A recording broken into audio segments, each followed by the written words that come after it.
My name is Hazel Mitchell, 34, and I never thought I would feel such satisfaction watching a moving truck pull into my driveway. After 3 years of having my home invaded every weekend by my husband Blake's family, this was my breaking point and my liberation all at once. The shattered remains of my grandmother's antique china cabinet were still being swept up when I made the call. They had taken everything from me, piece by piece, boundary by boundary. But today, I was taking it all back. Before I tell you my story, let me know where you're watching from and hit that subscribe button to join me on this journey of reclaiming my life. When I first met Blake at a mutual friend's wedding, I was instantly drawn to his charm and the way he talked about his family. Growing up as an only child with parents who traveled frequently for work, I had always craved that sense of belonging to a tight-knit family. The Mitchells seemed to offer exactly what I had been missing all my life. Sunday dinners, holiday traditions, inside jokes, and unwavering support. The first 6 months of our marriage were blissful. Blake and I had bought a charming 3-bedroom house in a quiet suburb, just a 20-minute drive from his parents. I decorated each room with care, blending our styles and creating what I hoped would be our sanctuary. I even dedicated one of the bedrooms as a potential nursery, dreaming of the family we might start together. Then came that first weekend, 3 months after we returned from our honeymoon. I was in the kitchen preparing a special anniversary breakfast when I heard keys jingling in our front door. Before I could react, Donna Mitchell, my mother-in-law, burst in with shopping bags, followed by Frank, my father-in-law, who immediately headed for our living room couch and turned on the sports channel. Behind them came Blake's sister Kelsey with her 3 children, who immediately started running through the house screaming, "Morning, honey!" Blake called out cheerfully from the hallway as he greeted his family with hugs. "Mom called this morning. They're spending the weekend with us." I stood frozen, spatula in hand, as my carefully planned romantic breakfast for 2 morphed into a chaotic family gathering. When I pulled Blake aside to ask why he hadn't mentioned this earlier, he looked genuinely puzzled. "It's just what we do," he shrugged. "Every weekend. It's always been this way." That first weekend set the pattern for what would become my new normal. By noon, Donna had rearranged my kitchen cabinets because this makes much more sense, dear. Frank had commandeered the remote control and was shouting at the TV. Kelsey's children had broken a vase, and her response was a casual "kids will be kids" before returning to her phone. And then Blake's brother Travis arrived, immediately raiding our refrigerator and making himself at home. "Your fridge is always better stocked than mine," he laughed, grabbing the craft beers I had bought for Blake's birthday the following week. I tried to adapt. I really did. I started buying extra groceries, preparing for the weekend invasions. I child-proofed valuable items, learned to cook for 8 instead of 2, and attempted to carve out small spaces in my own home where I could retreat when it all became too overwhelming. But the encroachment only grew worse. Within 6 months, Donna and Frank had their own keys for emergencies that somehow occurred every Friday afternoon and lasted until Sunday night. They started arriving earlier and earlier, sometimes when Blake and I were both still at work. I would come home to find Donna already cooking dinner in my kitchen, having discarded the meal I had prepped the night before. "Oh, I saw your chicken in the fridge, but Frank can't eat that with his digestion issues. I'm making his favorite pot roast instead." The weekends became increasingly unpredictable.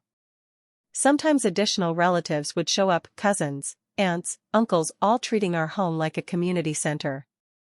They used our toiletries, slept in our guest beds, and sometimes our bed if we were away, and left messes I would spend my Sunday nights cleaning up after they finally departed. Every time I tried to broach the subject with Blake, he became defensive. "Their family, Hazel. This is what families do." "But don't they have their own homes?" I would ask, trying to keep the frustration from my voice. "Mom likes our place better. It makes her happy to have everyone together. Don't you want them to be happy?" The guilt trips became a standard response to any boundary I attempted to establish. When I suggested maybe limiting visits to every other weekend, Blake accused me of not valuing family. When I asked if they could call before coming over, Donna looked hurt and said, "I didn't realize we needed an appointment to see our own son." My home no longer felt like mine. I stopped investing in decorating because what was the point? Anything new I bought would be rearranged, used, or broken. I stopped inviting my own friends over because I could never guarantee the house would be available. I started working longer hours just to avoid coming home on Fridays when the invasion typically began. The worst part was watching my relationship with Blake slowly erode. The man who had once been my partner, who had promised to build a life with me, had become a stranger who couldn't understand why I felt uncomfortable in my own home. The more I pushed for boundaries, the more he withdrew, spending time with his family in the living room while I hid in our bedroom, feeling increasingly isolated. By our second anniversary, I had developed anxiety that flared up every Friday morning. I would wake up with a knot in my stomach, knowing what the weekend would bring. I started seeing a therapist who helped me recognize that what I was experiencing wasn't normal or healthy. But knowing something intellectually doesn't make it easier to change, especially when the person who should be your strongest ally refuses to see the problem. "Maybe you're just not used to being part of a big family," Blake suggested one night after a particularly tense weekend where Travis had made inappropriate comments about my body while everyone laughed it off as just Travis being Travis. "This isn't about being part of a big family," I tried to explain. "It's about having no say in my own home. It's about having no privacy, no boundaries, no respect." "You're overreacting," Blake said, his go-to response whenever I expressed discomfort. "They love you. They just show it differently than what you're used to. But love shouldn't feel like an invasion. Love shouldn't leave you feeling like a stranger in your own home." And as the months went by, I couldn't help but wonder if what I was experiencing was love at all, or something much more insidious. My grandmother raised me for much of my childhood while my parents worked overseas. Her home was my sanctuary, the one place where I felt completely safe and loved. When she passed away 2 years before I met Blake, she left me her prized antique china cabinet, a beautiful cherrywood piece that had been in our family for 4 generations. It wasn't just furniture. Inside that cabinet were the teacups she used to serve me fancy tea when I was sad, the crystal glasses that had toasted every major family milestone since the 1920s, and handwritten recipe cards tucked into secret compartments. It was the physical embodiment of my most precious memories, the last tangible connection to the woman who shaped me. When Blake and I bought our house, the china cabinet took pride of place in our dining room. I carefully explained its significance to Blake, who seemed to understand its importance. I lovingly polished it every week, arranged my grandmother's china inside, and found comfort in its presence during those increasingly chaotic weekends. As Kelsey's children grew more destructive with each visit, I became increasingly anxious about the cabinet's safety. I explicitly asked Blake to speak with his sister about keeping the kids away from it. I even spoke directly to Kelsey, Travis, Donna, and Frank about its significance. "This cabinet is irreplaceable to me," I explained during one Sunday dinner. "It's all I have left of my grandmother. Please make sure the kids don't play around it." Donna had rolled her eyes. "You're too precious about things, Hazel. A home is meant to be lived in. Kids need to run and play," Kelsey added, as her youngest used my grandmother's serving spoon as a catapult for peas. Blake had squeezed my hand under the table. "I'll talk to them," he whispered. But he never did. It happened on a rainy Saturday, 8 months ago. Blake was in the garage with his father and Travis, working on Frank's car. Donna was in the kitchen, reorganizing my pantry without permission for the dozenth time. I was upstairs, changing our bed sheets after discovering Kelsey's youngest had taken a nap in our bed with muddy shoes on. The crash was so loud it seemed to shake the entire house. I froze, a cold wave of dread washing over me before I raced downstairs. The scene in the dining room stopped me cold, Kelsey's 3 children standing amid a sea of shattered wood and broken glass, the remnants of my grandmother's cabinet strewn across the floor. "What happened?" I whispered, my voice barely audible as I stared at the destruction. "They were just playing hide and seek," Kelsey said casually from the couch where she was scrolling through her phone. "Madison tried to hide inside it, and well, these old things aren't very stable, are they?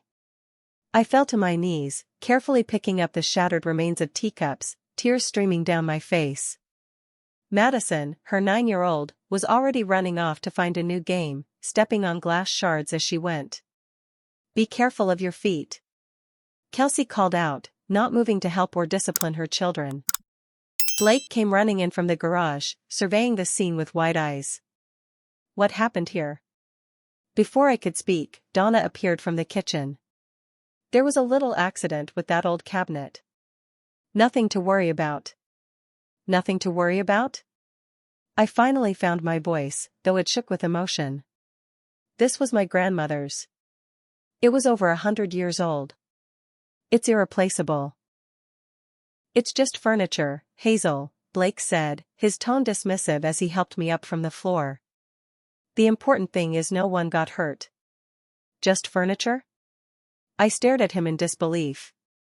I specifically asked everyone to keep the kids away from it. I explained how important it was to me.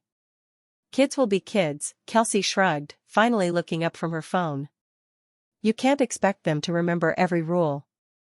They're your kids, I said, my voice rising. You're supposed to supervise them. You're supposed to teach them to respect other people's property. The room fell silent. Even the children stopped running. I think you need to calm down, Blake said quietly, his hand on my arm as if to restrain me. You're making a scene. A scene? I pulled away from him. My family heirloom is destroyed, and no one even cares enough to apologize, but I'm the one making a scene? Frank emerged from the garage, wiping his hands on a rag. What's all the commotion about? Hazel's upset about that old cabinet, Donna explained, her tone suggesting I was being unreasonable. We can buy you a new one, Frank offered, as if that solved everything. They've got nice ones at that furniture store by the highway. I looked around the room at these people who had invaded my home and my life, who had destroyed something precious to me and couldn't even acknowledge the pain they'd caused. But what hurt most was Blake standing with them, unified against me rather than by my side. I need some air, I managed to say before grabbing my keys and walking out the door. I drove aimlessly for hours, eventually ending up at Caroline's house, my best friend since college. I sobbed in her kitchen as I recounted not just the cabinet incident, but the entire pattern of invasion and disregard I'd been enduring. This isn't normal, Hazel, Caroline said firmly. What they're doing isn't okay. When I finally returned home that evening, the house was quiet. The broken cabinet had been cleared away, leaving an empty space that seemed to symbolize everything I had lost. Blake was waiting up, his expression a mixture of annoyance and confusion. Where have you been? Everyone was worried. Were they? I asked. Or were they just annoyed that I didn't stay to clean up the mess like I always do? That's not fair, he protested. It was an accident. An accident that could have been prevented if anyone had respected my one simple request to keep the kids away from it. You're blowing this out of proportion, Blake insisted. It's not like they did it on purpose. That's the problem, Blake. No one did it on purpose, but no one cared enough to prevent it either. No one in your family respects me or our home. Our home? Blake's voice rose. You make it sound like they're not welcome here. They're my family, Hazel. And what am I? I asked quietly. Because it feels like I'm just the housekeeper who happens to sleep in your bed. The argument escalated until Blake grabbed his keys. I need to cool off, he announced. I'm going to my parents' house. Of course he was. That was his solution to every disagreement: retreat to his family, who would undoubtedly reinforce his belief that I was the problem. As the door slammed behind him, I stood in the empty space where my grandmother's cabinet had once stood, and something crystallized within me. This wasn't just about furniture. This was about years of boundaries crossed, concerns dismissed, and a partnership that existed in name only. Something had to change, and in that moment, I realized it wouldn't be them. Blake had shown me exactly where his priorities lay, and I wasn't at the top of the list. I would have to be the one to change the situation. With that realization came the first seedling of a plan. If Blake wouldn't protect our home and marriage, then I would have to protect myself. The morning after Blake stormed out, I called in sick to work and spent hours researching marriage counselors in our area. I read reviews, checked credentials, and finally scheduled an appointment with Dr. Lynette Carter, who specialized in family dynamics and boundaries. When Blake returned home that evening, he seemed surprised to find me calmly making dinner as if nothing had happened.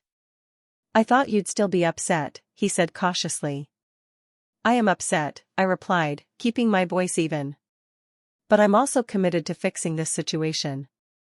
I've scheduled us an appointment with a marriage counselor for Thursday evening." Blake's expression immediately darkened. "We don't need a counselor. We can work this out ourselves." "Can we?" I asked. "Because we've been having the same argument for 3 years, and nothing has changed." "This is ridiculous," he muttered. "My parents never needed counseling." "This isn't about your parents. It's about us. And if you won't go with me..." I took a deep breath. "Then I need to reconsider whether this marriage is working." The threat of separation was enough to get Blake to agree, albeit reluctantly. On Thursday evening, we sat in Dr. Carter's comfortable office, the tension between us palpable. "What brings you here today?" Dr. Carter asked after introductions. I explained the situation, the weekend invasions, the lack of boundaries, the broken heirloom, and the growing rift between Blake and me. As I spoke, Blake shifted uncomfortably in his chair, occasionally interjecting to downplay my concerns. "It sounds like you're feeling disrespected and unheard in your own home," Dr. Carter observed. "Blake, can you tell me how you're feeling about this?" "I think Hazel is overreacting," he said, the phrase I'd heard so often it had lost all meaning. "My family is just close-knit. They don't mean any harm." "Intent and impact are different things," Dr. Carter explained gently. "Your family may not intend harm, but the impact on Hazel and your marriage is significant." For the first time, I felt validated. Here was a professional confirming what I had felt for years, that my need for boundaries wasn't unreasonable, that my discomfort wasn't an overreaction. Dr. Carter helped us establish some initial boundaries that seemed reasonable to both of us. 1. Weekend visits would require 24 hours notice. 2. Visits would be limited to Sunday dinners rather than entire weekends. 3. The spare keys would be retrieved for emergency use only. 4. Blake would communicate these changes to his family. Blake nodded along during the session, even admitting that some boundaries might be healthy. I left feeling cautiously optimistic. That optimism was short-lived. The following weekend, I came home from grocery shopping to find Donna already in our kitchen, preparing for the family dinner.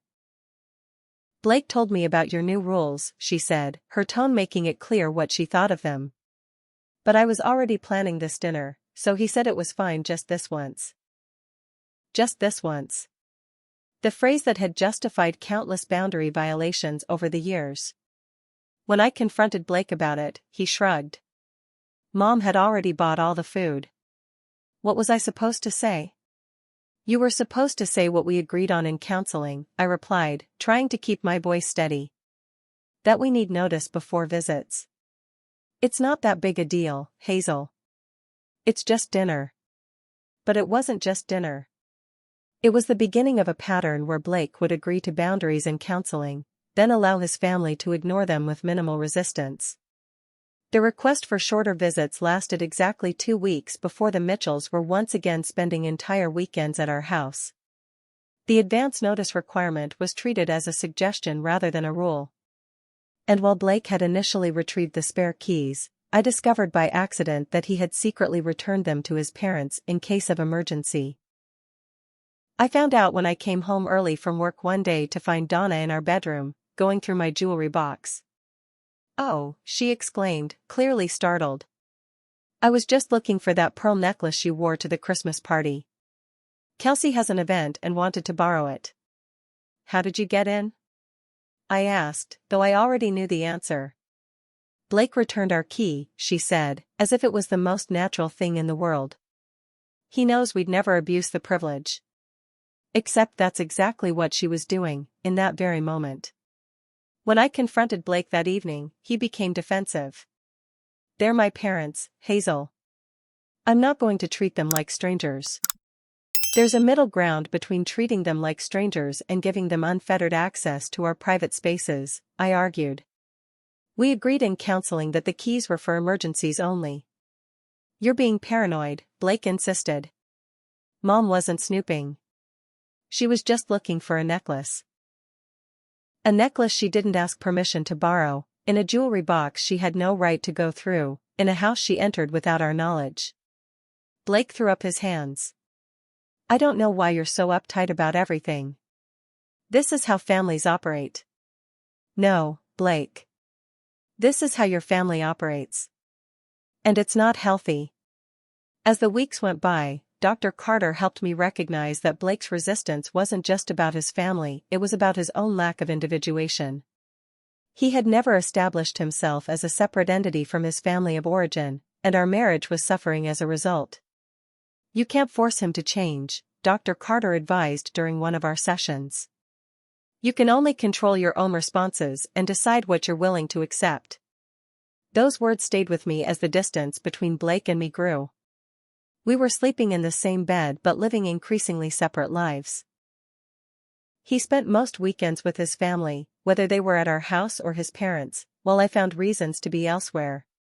Caroline became my sanctuary. I spent more Saturdays at her apartment, helping with her small catering business or just enjoying the peace of a space where no one would barge in unannounced. How long are you going to live like this? She asked one afternoon as we prepared desserts for a client's dinner party. I don't know, I admitted. I keep hoping Blake will see what's happening to us. And if he doesn't? That was the question I had been avoiding. If Blake didn't change, if his family continued to invade our home and our marriage, what would I do? How much more was I willing to sacrifice? The answer came sooner than I expected, in the form of a medical emergency that would become the second major turning point in our story. It started with what I thought was just another migraine. I'd been getting them more frequently over the past year, undoubtedly related to the stress of my home situation. But this one was different, more intense, accompanied by dizziness and numbness in my left arm. Concerned colleagues called an ambulance when I nearly collapsed during a meeting. At the hospital, tests revealed I had a small benign tumor pressing on a nerve. It wasn't life-threatening, but it would require surgery and a recovery period of at least 2 weeks with minimal stress and disturbance. Blake seemed genuinely shaken by the diagnosis. He held my hand in the hospital room, his eyes filled with concern. I'll take care of everything, he promised. You just focus on getting better. For the first time in months, I felt like we were a team again. Blake took time off work to be with me during the surgery. He was attentive and caring in the hospital, and I allowed myself to hope that this health scare might be the wake-up call our marriage needed. The surgery went well, and I was discharged with strict orders, complete rest, minimal noise, no stress, and follow-up appointments to monitor my recovery. Blake helped me settle into our bedroom, bringing me water and medication, making sure I was comfortable before heading downstairs to prepare lunch. I must have dozed off because I woke to the sound of our front door opening and multiple voices filling the house. For a moment, I thought I was having a stress dream. Surely Blake wouldn't have invited his family over the day after my surgery? But the heavy footsteps on the stairs and Donna's voice calling my name confirmed this was all too real. Within minutes, my peaceful recovery room was invaded. Donna bustled in with a tray of soup she insisted was better for healing than those hospital meals, despite the fact that Blake had been preparing the light meal recommended by my doctor.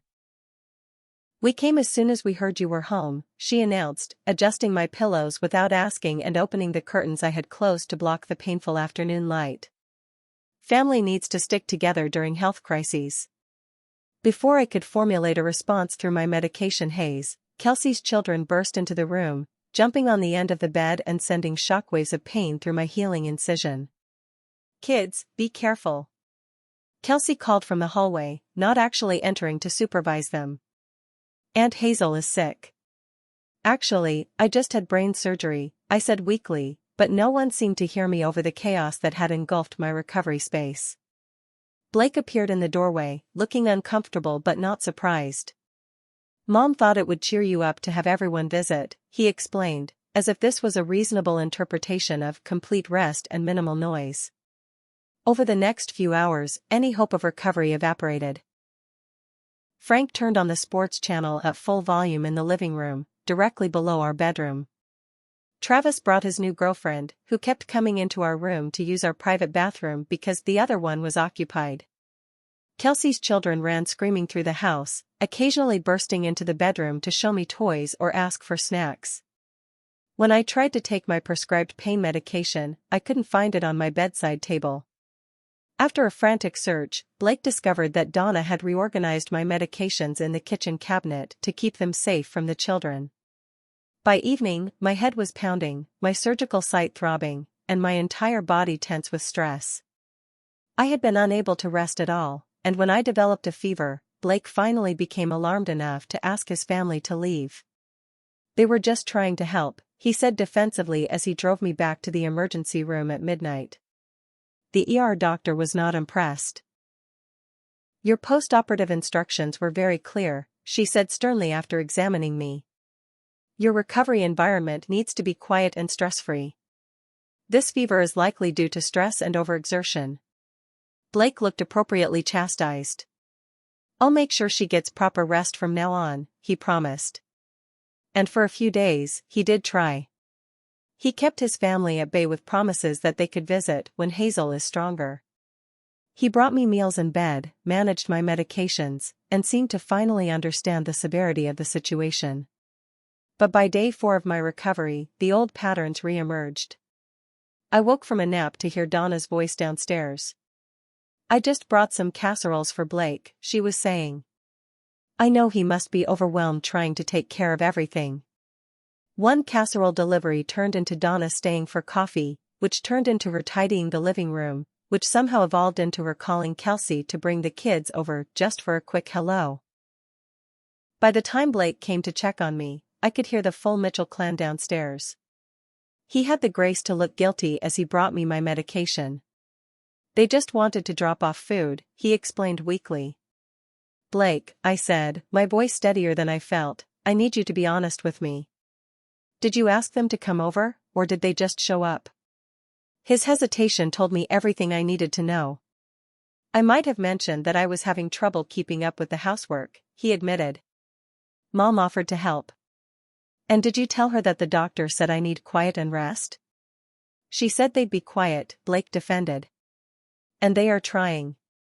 As if on cue, a crash sounded from downstairs, followed by childish laughter and adult voices calling out an alarm. The cacophony made my surgical site throb in time with my racing heart. "Blake," I said quietly, "I need you to make a choice right now. Either they leave, or I do. I cannot recover in these conditions." For a moment, I thought he understood. He nodded solemnly and went downstairs. I heard muffled conversation, and then, nothing. No departing footsteps, no closing door.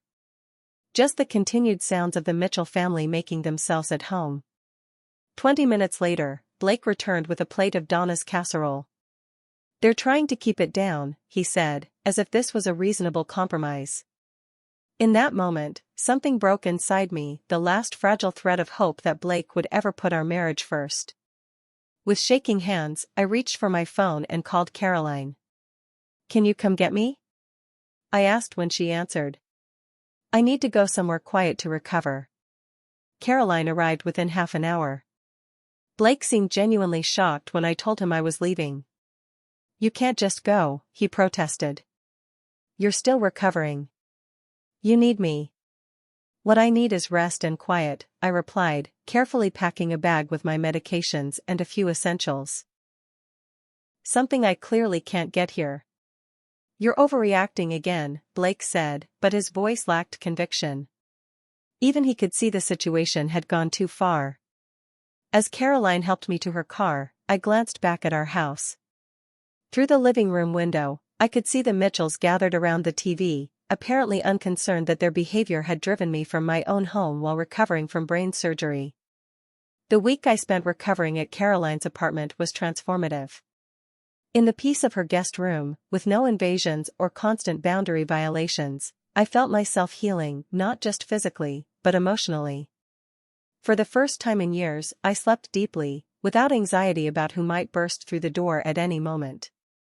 Blake called daily, his messages shifting from defensive, "They were just trying to help," to grudgingly apologetic, "I know Mom can be a bit much," to increasingly concerned, "When are you coming home?" But as my strength returned, so did my clarity. This medical emergency had shown me an undeniable truth: Blake would never truly stand up to his family, not even when my health was at stake. And if he couldn't protect our boundaries in a literal medical emergency, he never would. On my final evening at Caroline's, as we shared tea in her peaceful living room, she asked the question I'd been contemplating all week. "What are you going to do now, Hazel?" Looking out at the sunset painting the sky in brilliant hues of possibility, I finally had my answer. "Whatever it takes to reclaim my life." Caroline's living room became command central for what we half-jokingly called Operation Liberation. With my medical leave extended due to the complications from my initial recovery, I had time to plan carefully. "You need to approach this like a military operation," Caroline advised, spreading notebooks across her coffee table. "Methodical, strategic, and with contingency plans. First, we made a list of professionals I needed to consult." Caroline's divorce 5 years earlier had taught her the importance of having expert guidance. Within a week, I had appointments scheduled with Maya Patel, a real estate agent specializing in quick, discreet transitions; Andrew Goldstein, a family lawyer with experience in high-conflict divorces; Diane Wong, a financial advisor who could help me understand and protect my assets. "I'm not necessarily getting divorced," I reminded Caroline as she drove me to the first appointment. "I just need to know my options." But even as I said the words, I knew I was preparing for that possibility. Blake's behavior during my recovery had shown me exactly where his priorities lay, and they weren't with our marriage. Maya Patel was refreshingly direct. "The rental market is competitive right now," she explained, showing me listings on her tablet. "But I have a few properties that haven't hit the market yet that might work for your situation." We settled on a modest one-bedroom apartment in a secure building across town, far enough from the Mitchells to avoid accidental encounters but close enough to my office for an easy commute. The lease was month to month, giving me flexibility while I decided on my next steps. "I can have it ready within 2 weeks, Maya promised. "And everything can be handled electronically if discretion is important." Andrew Goldstein's office was intimidatingly professional, all leather chairs and law books. He listened intently as I explained my situation, occasionally taking notes but mostly just absorbing the details. "From what you've described," he said when I finished, "you have several options. A formal separation would give you space to decide whether the marriage is salvageable, while protecting your finances in the interim." He explained that while Virginia wasn't a pure community property state, assets acquired during the marriage would likely be divided equitably. "The good news is that your situation is relatively straightforward. No children, a short marriage, and both of you with independent incomes." Diane Wong helped me understand exactly where I stood financially. Blake and I had maintained separate accounts along with one joint account for household expenses.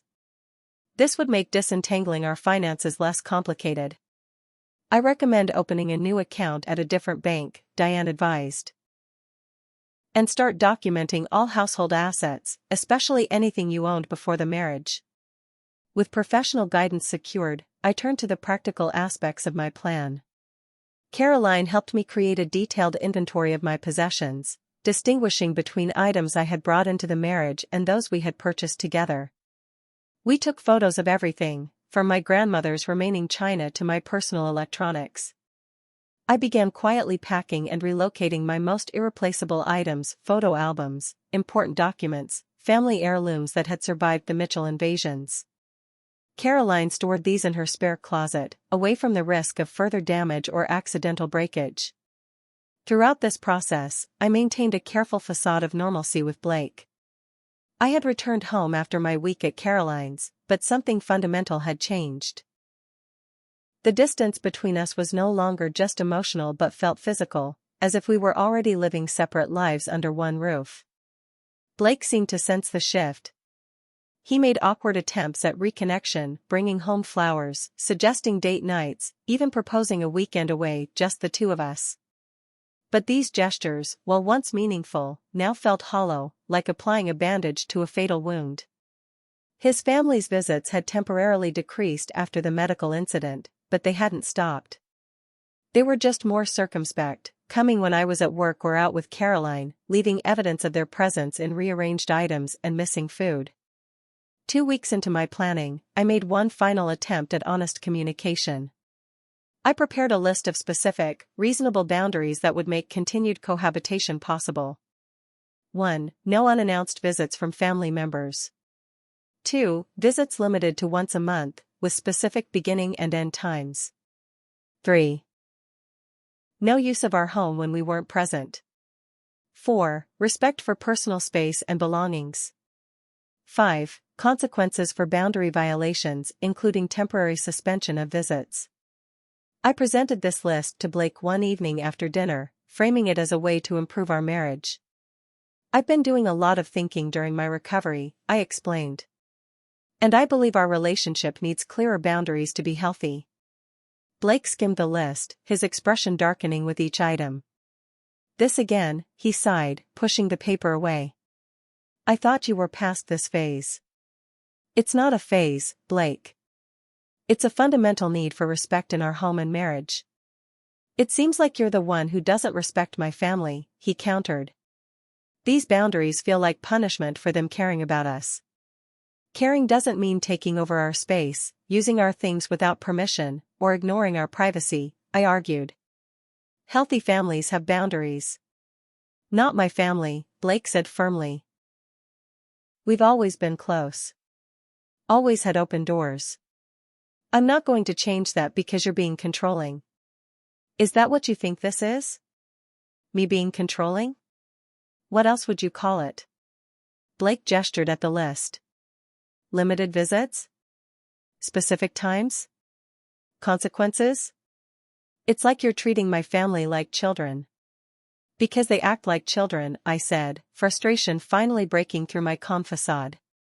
Children who don't understand that other people have needs and boundaries. The argument escalated from there, covering familiar ground but with a new edge of finality. Eventually, Blake stormed out, presumably to seek comfort from the very people we were arguing about.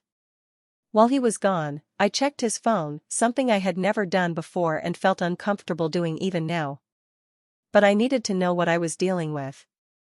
The text thread with his mother confirmed my worst suspicions. Donna, is Hazel still being difficult about family visits? Blake. She's made another list of boundaries, face with rolling eyes. Donna, that controlling behavior isn't healthy, son. Blake, I know. She's been different since the surgery. Donna, maybe you should talk to someone about her behavior. It's not normal to want to keep family apart. The exchanges continued, painting me as unreasonable, controlling, and possibly mentally unstable for wanting basic privacy and respect. Blake had not defended me once, instead feeding into his mother's narrative that I was the problem. I took screenshots and sent them to my own phone, feeling a cold clarity settle over me. Then I called my parents, something I had been putting off but could no longer avoid. My father answered, his familiar voice immediately soothing my frayed nerves. I explained the situation as calmly as I could, though tears began flowing halfway through. Oh, sweetheart, my mother said when Dad put me on speaker. Why didn't you tell us sooner? I was embarrassed, I admitted. I thought I could fix it. I thought Blake would eventually understand. Some people never learn to leave their parents' house emotionally, even when they physically move out, Dad observed. It sounds like your Blake is one of them. They listened without judgment as I outlined my plan, offering support and practical suggestions. By the end of the call, they had insisted on transferring money to help with moving expenses and a security deposit on my new apartment. We're behind you, whatever you decide, Mom assured me. And there's always a place for you here if you need it. Their unconditional support contrasted sharply with the conditional acceptance I'd been fighting for with the Mitchells for years. It reinforced what I already knew: family should lift you up, not tear you down. When Blake returned home late that night, I was already in bed, pretending to sleep. As he moved around the room, I kept my breathing even, my decision solidified. The time for talk was over. The time for action had come. Elation. The opportunity to execute my plan came sooner than expected. 3 weeks after my medical emergency, my company needed someone to attend a conference in Chicago. Given my recent surgery, I was hesitant, but my doctor cleared me for travel as long as I took frequent breaks and didn't overexert myself. "I'll be gone Friday through Sunday," I told Blake over dinner on Wednesday.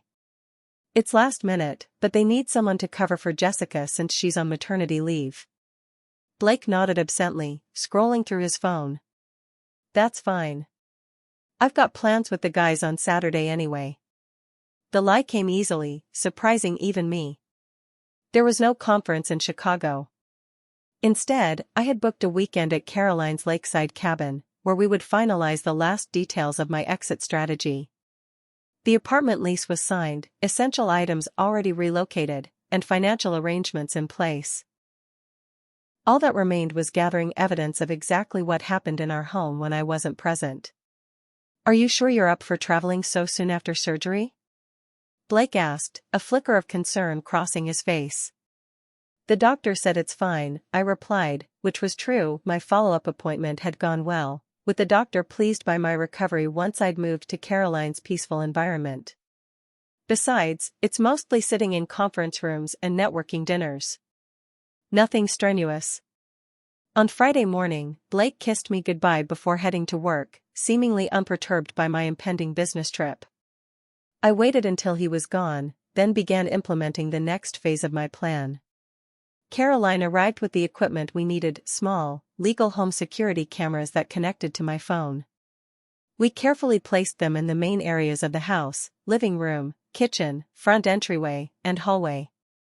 None were in private spaces like bathrooms or bedrooms. I wanted evidence, not an invasion of privacy, the irony of which wasn't lost on me. "Are you sure about this?" Caroline asked as we tested the system. "Once you see what happens, you can't unsee it." "I need to know," I said firmly. "I need to be certain I'm not overreacting." By noon, we were on the road to the cabin, my phone set up to alert me of any movement detected by the cameras. Blake texted around 6 to check if I'd arrived safely in Chicago.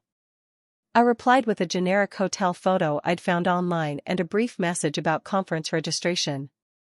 The first alert came at 7:23 p.m. Blake entering the house with a pizza and six-pack. Nothing unusual there. He settled on the couch, turned on a basketball game, and spent a quiet evening alone. "See? Maybe you were overreacting," Caroline suggested gently as we watched the mundane footage. "Wait for it," I said. Friday night was never the issue. Sure enough, Saturday morning brought the invasion I had predicted.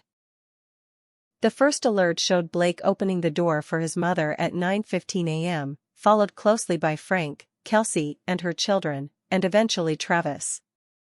"What happened to his plans with the guys?"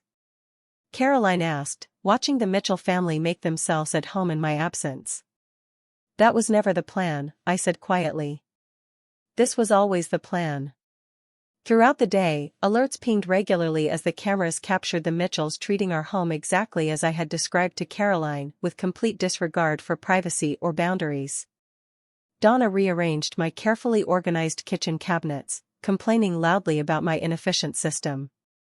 Frank sprawled on the couch with his shoes on the coffee table I had repeatedly asked him not to put his feet on. Kelsey's children ran wild, jumping on furniture and spilling drinks on the rugs. Travis raided our liquor cabinet, helping himself to the expensive bourbon I had given Blake for his birthday. But the worst violations were yet to come.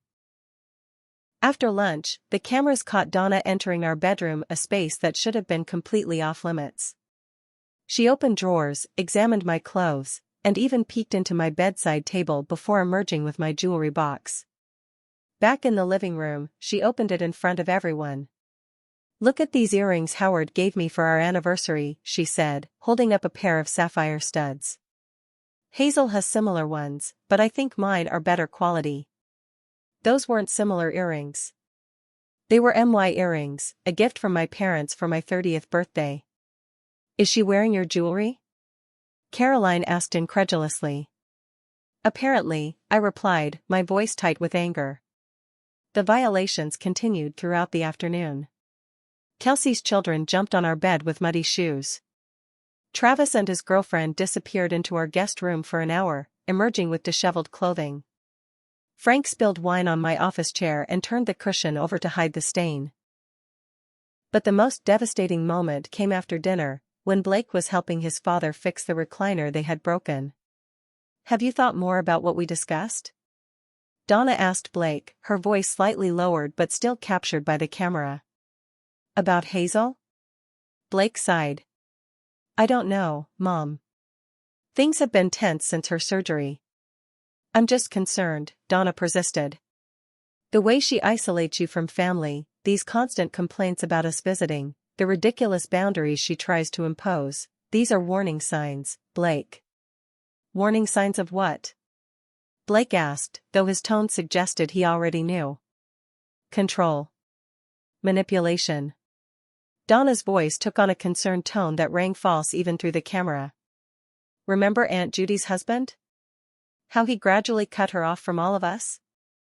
It starts with little things. Complaints about visits. Restrictions on family time. Before you know it, you're isolated from everyone who loves you." "Hazel's not like that," Blake protested, but weakly. "She just likes her space." "Space from your family?" Donna scoffed. "That's not normal, Blake. Family should be together. Always." "I know, Mom. And now these business trips," Donna continued. "So convenient that she's away when we want to visit. Makes you wonder what she's really doing in Chicago, doesn't it?" My stomach clenched at the implication. Was she suggesting I was cheating on Blake? "Mom, stop," Blake said, but there was no real force behind his words. "I'm just saying, if things don't improve, you might want to consider whether this marriage is really what you want." Donna patted his hand. "You know we'll support you if you decide to make changes." The conversation shifted as Travis called for Blake's help with something in the kitchen, but the damage was done. I sat frozen, staring at my phone screen, as Caroline wrapped a comforting arm around my shoulders.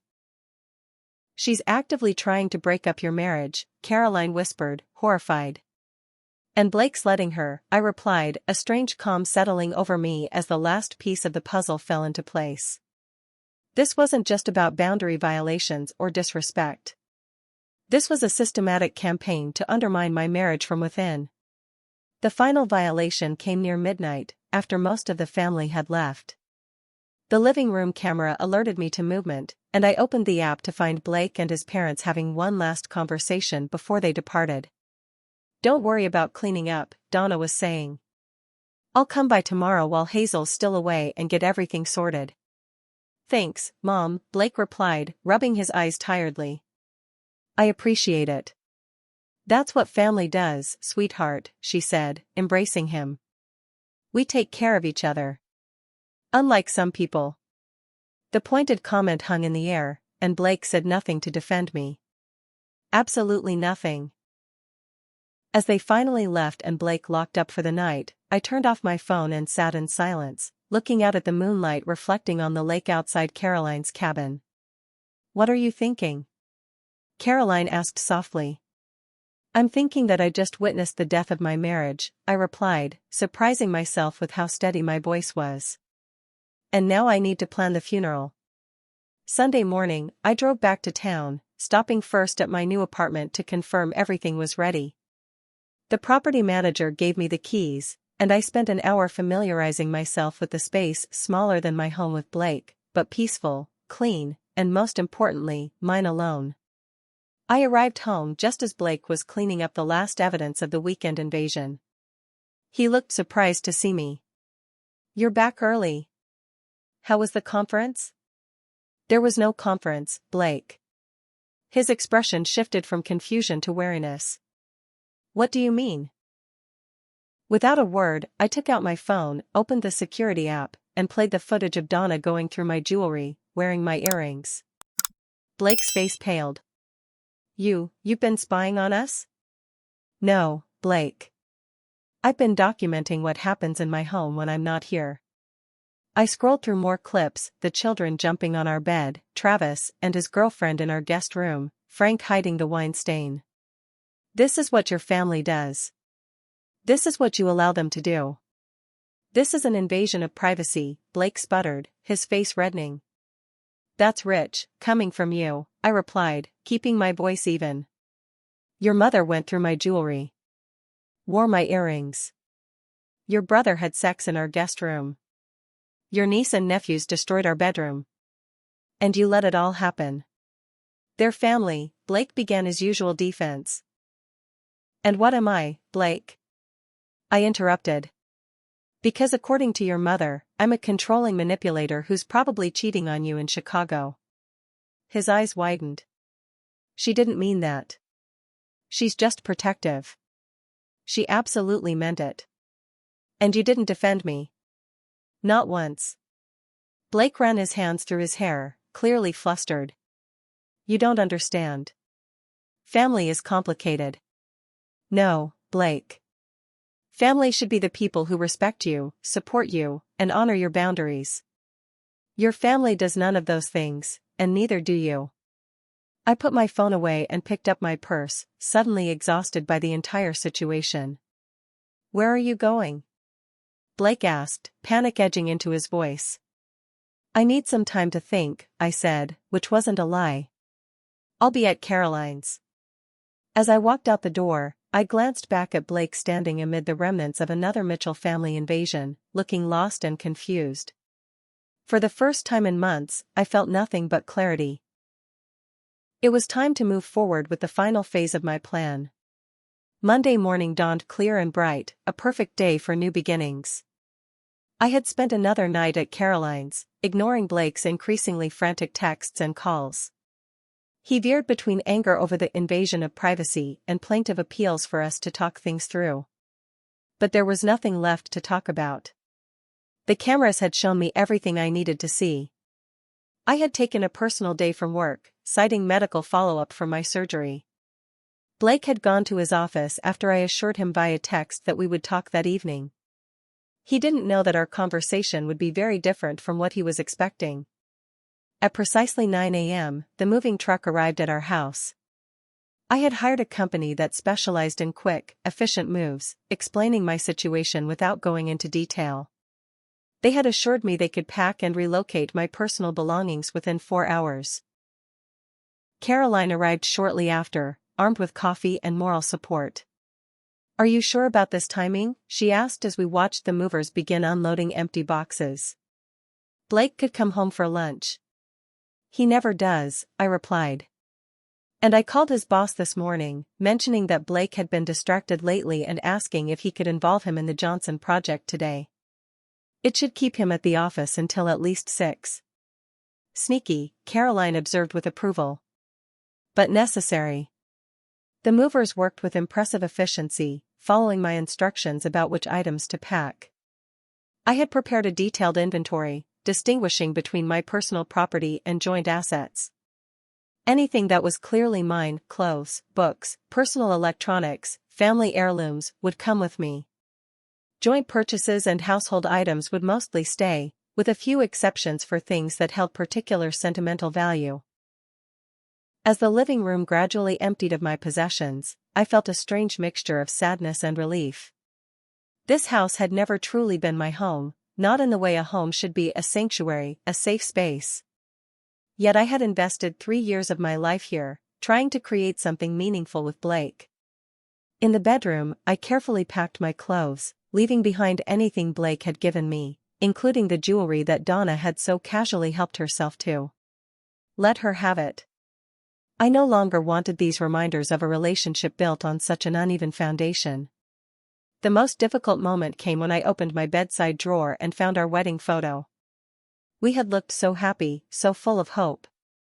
Blake's arm around my waist, my head on his shoulder, both of us beaming at the camera with the certainty that we were embarking on a lifetime of joy together. 3 years isn't so bad, Caroline said softly, noticing my hesitation. Better than wasting 10 or 20 on someone who would never put you first. She was right, of course. Better to leave now than to spend decades fighting the same battles, never winning, always compromising my peace and dignity for a fantasy of family that didn't include my needs or boundaries. I placed the photo face down in the drawer and closed it firmly. As the movers continued their work, I walked through the house, mentally saying goodbye to the life I had tried to build here. In the kitchen, I found evidence of Donna's reorganization, pots and pans in illogical places, spices arranged by color rather than usage. In the living room, the indentation of Frank's body remained on the couch, and a half-hidden wine stain marked where he had spilled and concealed the evidence. Each room held reminders of the countless invasions, the boundaries crossed, the disrespect I had endured. But they also held quieter memories. Blake and I cooking dinner together in those early months, laughing on the couch during movie nights before the weekend invasions became routine, planning our future in the office that later became just another space for the Mitchells to overtake. In the guest room, I discovered a forgotten earring, not mine, partially hidden under the bed. Travis and his girlfriend had left their mark too, it seemed. I left it where it lay, another piece of evidence for Blake to find or ignore. By noon, the movers had packed most of my possessions. Caroline supervised as they loaded the truck while I handled the final details. I prepared an envelope for Blake containing a brief letter explaining my decision, a detailed list of financial accounts and their status, my copy of the house key, my wedding ring. I placed the envelope on the kitchen counter where he would be sure to see it when he arrived home. Then I took one final walk through the house, ensuring I hadn't forgotten anything important. In our bedroom, now just Blake's bedroom, I paused to leave my wedding ring on his bedside table, a silent symbol of finality. As I turned to leave, I noticed a small box partially hidden under the bed, Donna's forgotten purse from her snooping expedition. Curiosity and a sense of justification prompted me to look inside. There, nestled among tissues and mints, were my missing pearl earrings, the ones I had been looking for months ago, the ones Donna had claimed she wanted to borrow when caught in our bedroom. She hadn't been borrowing them. She had been stealing them. I pocketed the earrings and left the purse where I found it, another piece of the Mitchell family legacy of intrusion and disrespect. By 2 p.m., the moving truck was fully loaded. I stood in the driveway with Caroline, looking at the house that had never truly been my home. "Ready?" she asked gently. I nodded, suddenly eager to leave this chapter behind. More than ready. The drive to my new apartment took just 15 minutes, but it felt like crossing into another world. The secure building with its keypad entry and privacy policies seemed like the perfect antidote to years of invasion. The movers unloaded quickly, placing boxes in their designated rooms according to my instructions. By 4:30, they had departed, leaving Caroline and me amid a sea of boxes in my new living room. The space was smaller than the house I had shared with Blake, but it felt infinitely more peaceful, more mine. "What now?" Caroline asked, opening a bottle of wine she had brought to christen the new place. "Now we wait," I replied, accepting a glass. "Blake should be getting home around 6. As if on cue, my phone began ringing, Blake's office number. I silenced it, knowing what was coming. His boss had probably mentioned our conversation, or perhaps Blake had tried calling me from his cell and grown concerned when I didn't answer. The calls continued as the evening progressed, Blake's cell, then his parents' home, then Travis, then Kelsey. The Mitchell family mobilizing in crisis mode, no doubt. Around 7 p.m., as Caroline and I were unpacking kitchen essentials, my phone pinged with a text from Blake. "Where are you? Where's all your stuff? We need to talk right now." I typed a brief response, "I've moved out." The letter explains everything. Within seconds, my phone was ringing again. This time, I answered, putting it on speaker so Caroline could hear. "What the hell, Hazel?" Blake's voice was a mixture of anger and panic. You can't just move out without talking to me. We've been talking for 3 years, Blake, I replied calmly. You haven't been listening. So you set up cameras to spy on us? You hired movers behind my back? How could you do this? How could you let your family invade our home and privacy for years? How could you let your mother go through my belongings? How could you sit there while she suggested I was cheating on you? She was just upset, Blake defended weakly. She didn't mean it. She absolutely meant it. And you know what? That's not even the point anymore. The point is that you have never, not once, prioritized our marriage over your family's desires and comfort. That's not fair, Blake protested. I love you. Maybe you do, I conceded. But not enough to create a healthy boundary between our marriage and your family. Not enough to make our home a safe space for me. Where are you? He demanded. We need to talk about this in person. No, Blake. I'm done talking. The letter explains everything else you need to know: financial accounts, property division, next steps. I've been more than fair. Fair? His voice cracked. There's nothing fair about this. You didn't even give me a chance to fix things. I gave you 3 years of chances, I corrected him gently. This isn't a sudden decision. It's the culmination of 3 years of trying to be heard and respected.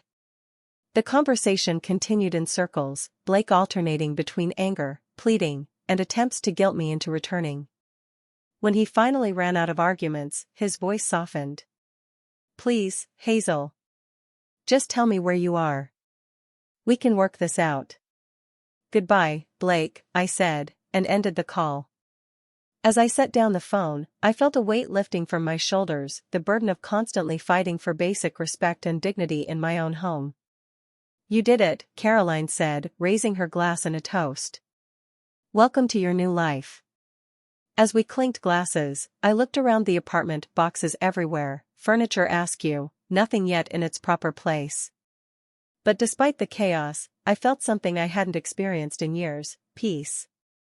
This was my space. My sanctuary. My home. And no one could invade it unless I invited them in.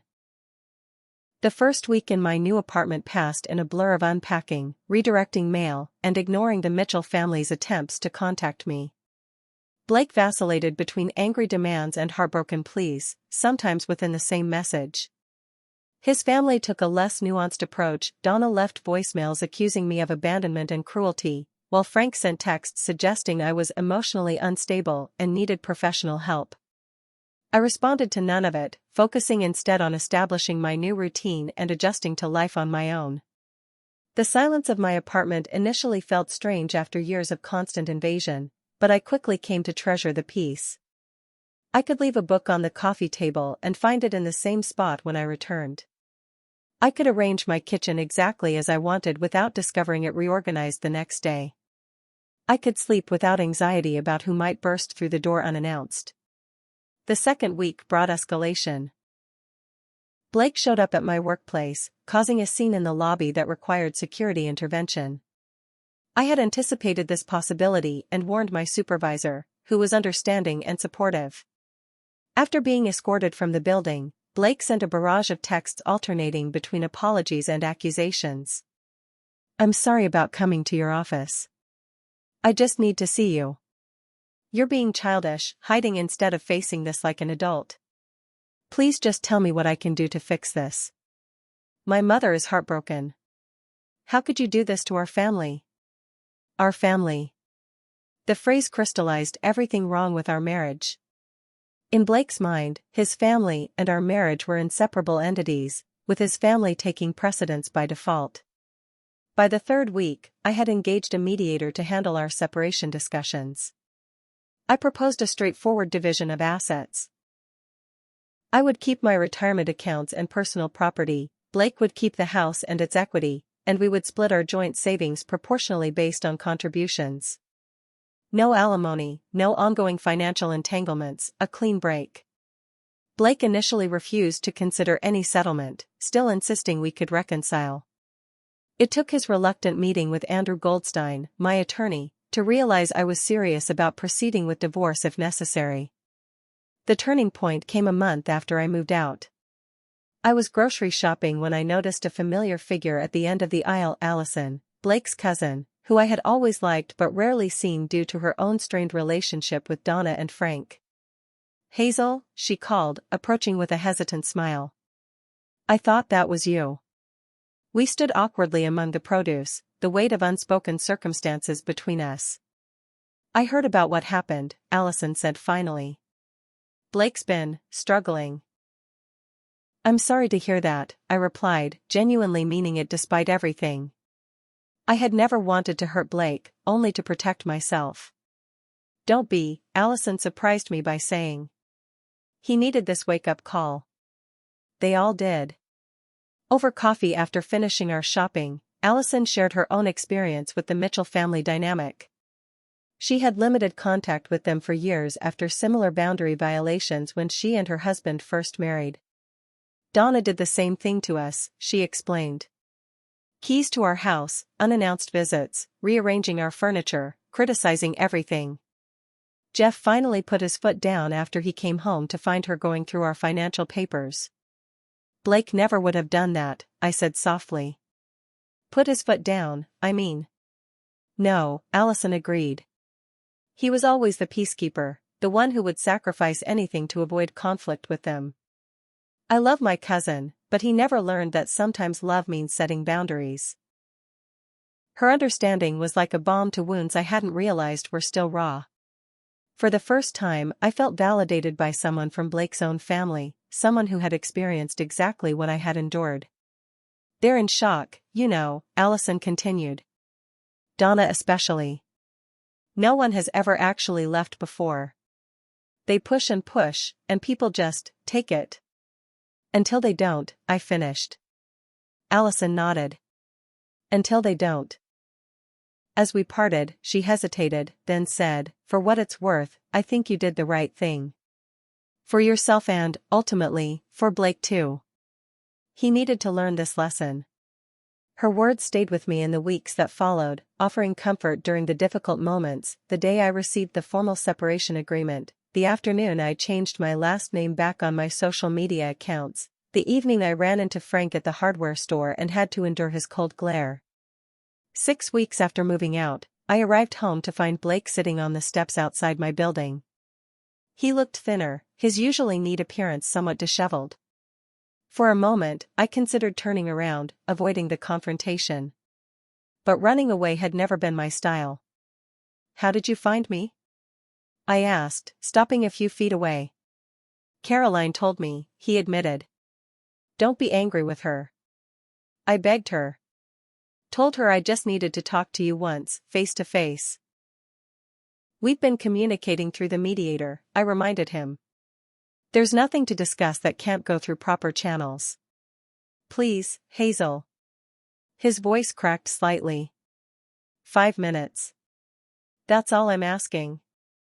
Against my better judgment, I agreed to a brief conversation at the coffee shop across the street, public enough to prevent a scene, private enough for an honest discussion. Once seated with our drinks, Blake studied me for a long moment. "You look good," he finally said.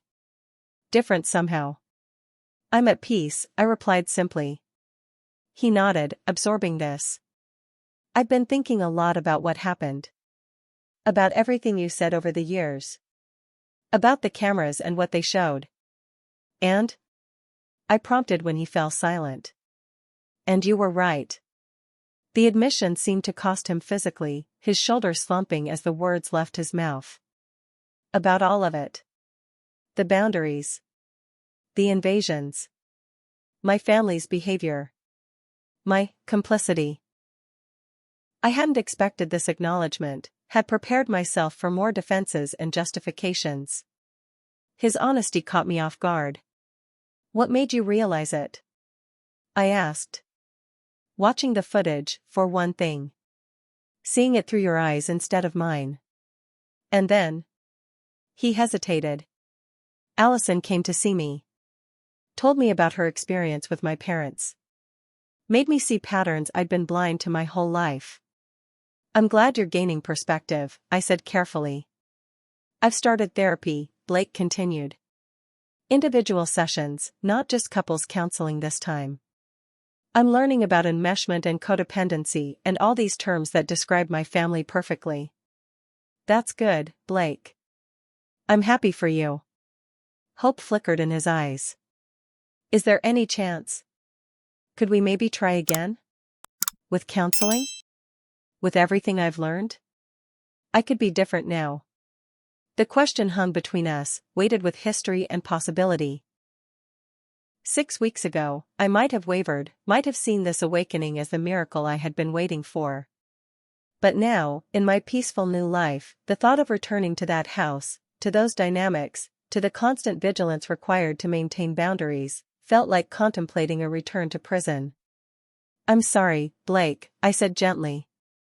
I think this realization is important for you, for your future relationships. But our marriage is over. Some damage can't be undone. His face fell, but he nodded slowly. I understand. I don't like it, but I understand. As we prepared to leave, Blake reached for my hand across the table. I really did love you, Hazel. Still do. I know, I replied, allowing the brief contact. I loved you too. But love isn't enough without respect and boundaries. We parted amicably, with Blake promising to sign the separation agreement and move forward with an uncontested divorce. It wasn't the fairy tale ending I had once dreamed of, but it was something rarer and perhaps more valuable: closure with dignity. The months that followed brought unexpected developments. Blake did indeed sign the separation agreement, making our divorce process remarkably straightforward. More surprisingly, my departure seemed to have catalyzed changes within the Mitchell family dynamics. Through Allison, who had become a surprising friend and ally, I learned that Blake had begun establishing his own boundaries with his parents. He had changed the locks on the house and instituted a call before visiting policy that, while basic, represented a seismic shift in their relationship. 6 months after moving out, with our divorce nearly finalized, I was preparing for a small housewarming party in my apartment. I had finally finished decorating and wanted to celebrate with close friends. Caroline was helping me arrange appetizers when my doorbell rang. That's probably Janet from accounting, I said, wiping my hands on a towel. She mentioned she might be early. But when I opened the door, I found myself face to face with Kelsey, Blake's sister, looking uncharacteristically nervous. Hi, Hazel, she said hesitantly. I know I'm not invited, but I was hoping I could talk to you for a minute. Stunned, I stepped back to let her in, exchanging confused glances with Caroline, who looked as surprised as I felt. I'll give you two some privacy, Caroline murmured, disappearing into the kitchen. Kelsey stood awkwardly in my living room, taking in the peaceful space I had created. Your place is lovely, she offered. Very you. Thank you, I replied, still trying to process her unexpected appearance. What did you want to talk about? Kelsey took a deep breath. I wanted to apologize. For everything. The way my kids behaved in your home, the way I never respected your boundaries, the china cabinet. She winced visibly at the memory. All of it. I was thoughtless and entitled, and I'm truly sorry. Her apology, so unexpected and seemingly sincere, left me momentarily speechless. What brought this on? I finally asked. Everything changed after you left, Kelsey explained, perching on the edge of my sofa. Blake started therapy, started standing up to Mom and Dad.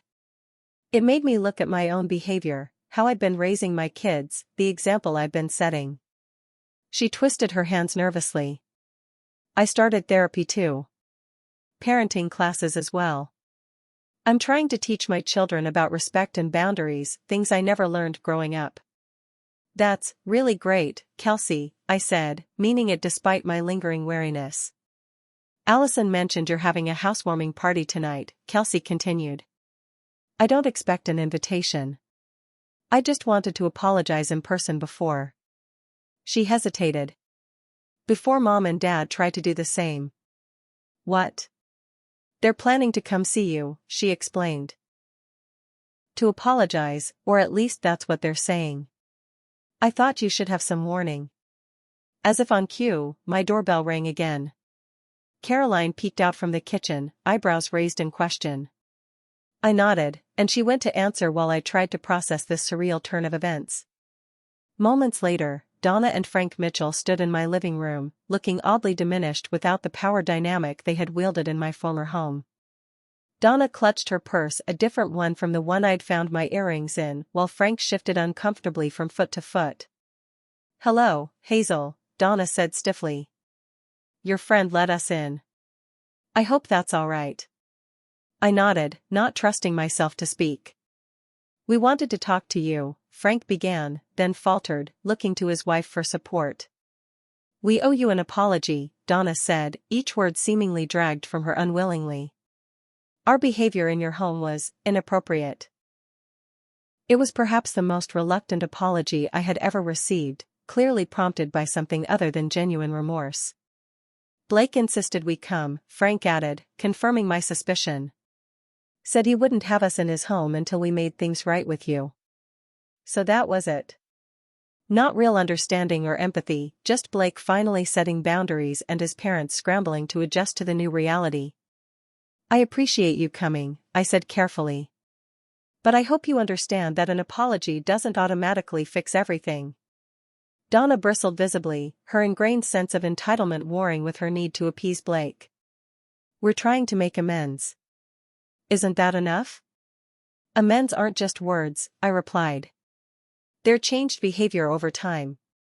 They're understanding why your actions were harmful in the first place." "We were just being family," Frank protested. "We never meant any harm." "Intent doesn't erase impact," I said, echoing Dr. Carter's words from those long-ago counseling sessions. "Your actions made me feel unwelcome and disrespected in my own home for years. That harm was real, regardless of your intentions." An uncomfortable silence fell over the room. Caroline had positioned herself protectively near me, while Kelsey watched the exchange with a mixture of discomfort and something that looked almost like respect. "Well," Donna said finally, "we've said what we came to say.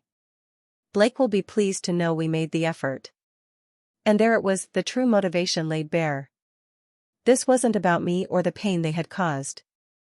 It was about placating Blake, maintaining access to their son on their terms. "I wish you all the best," I said, moving toward the door in a clear signal that the conversation was over. "I hope you can build a healthier relationship with Blake moving forward." As they filed out, Kelsey hung back. "I meant what I said, Hazel. I really am sorry. And I'm working on being better." I believed her, oddly enough. Of all the Mitchells, she seemed to have gained genuine insight from the fallout of my departure. "Thank you, Kelsey. That means a lot." After they left, Caroline emerged fully from the kitchen, wide-eyed. "Well, that was something." "It certainly was," I agreed, feeling strangely light despite the awkward encounter. "Did you ever imagine Donna Mitchell would be standing in my living room attempting an apology?" "Not in a million years," Caroline laughed. "Though attempting is the key word there." As we resumed party preparations, I found myself reflecting on the journey of the past 6 months. From the trapped, anxious woman I had been in that invaded house to the peaceful, confident person I had become in my own space. The road hadn't been easy, but it had been necessary. The housewarming party that evening was everything I had hoped for: warm, intimate, filled with people who genuinely respected and cared for me. Allison arrived with a beautiful houseplant and sincere congratulations. My colleagues brought wine and laughter. My parents, visiting from out of town, beamed with pride at my newfound strength and happiness. As the evening wound down, Caroline raised her glass in a toast. "To Hazel," she declared. "Who taught us all that sometimes the bravest thing isn't staying, it's knowing when to leave." "To Hazel," echoed around the room, and I felt a surge of gratitude for these people who had supported me through the darkest moments and now celebrated my light. Later, after everyone had gone and I was alone in my peaceful apartment, I stood at the window looking out at the city lights. My phone pinged with a text from Blake. Mom and Dad mentioned seeing you today. Thank you for hearing them out. I know it couldn't have been easy. I hope you know I'm still working on myself, still learning those boundaries we talked about. Maybe someday you'll be proud of the person I'm becoming, even if it's from a distance. Take care, Hazel. I didn't respond immediately, letting the message sit as I contemplated how far we had both come. There was no anger anymore, no resentment, just a quiet acknowledgement that sometimes love isn't enough when fundamental needs aren't met. I wished him well on his journey, hoped he would find the strength to maintain those boundaries even without me there to fight for them. Finally, I typed a simple response. I'm already proud of you for trying, Blake. Take care of yourself. As I prepared for bed that night, I caught my reflection in the mirror, the same Hazel who had once watched a moving truck arrive with a mixture of dread and hope, now standing tall in a home that was truly her sanctuary. The journey hadn't been what I expected when I said I do 3 years ago, but it had led me exactly where I needed to be. Sometimes the hardest boundaries to set are with the people we love most. Sometimes the greatest act of self-love is walking away from situations that diminish us. And sometimes, when we stand firm in our worth and our needs, we not only change our own lives but create ripples that change others too. My name is Hazel, I'm 34, and I finally feel at home in my own life. What about you? Have you ever had to set difficult boundaries with family members, either your own or your partner's? How did you handle it? Let me know in the comments below, and don't forget to like, subscribe, and share if this story resonated with you. Remember, setting boundaries isn't selfish, it's necessary for healthy relationships. Thank you for joining me on this journey, and I wish you peace and respect in all your relationships, especially the one with yourself.